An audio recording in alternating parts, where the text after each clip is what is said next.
मित्रांनो, जगातल्या कोणत्याही राजाचा जर इतिहास तुम्ही वाचला तर त्या राजांच्या दरबारामध्ये स्त्री नाचताना दाखवली आहे।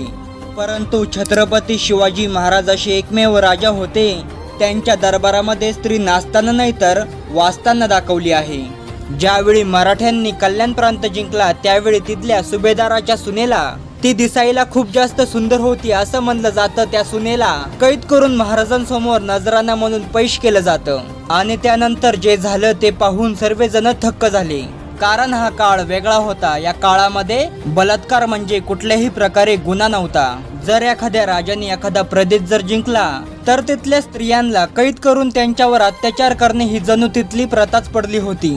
परंतु छत्रपती शिवाजी महाराजांनी या घाणेरड्या प्रथेला छेद दिला आणि या स्त्रीला त्यांनी आईचा आणि बहिणीचा दर्जा दिला आणि चिखाना नारळाची ओटी भरून तिला हवं तिथं सोडून द्या अशी महाराजांनी आज्ञा दिली।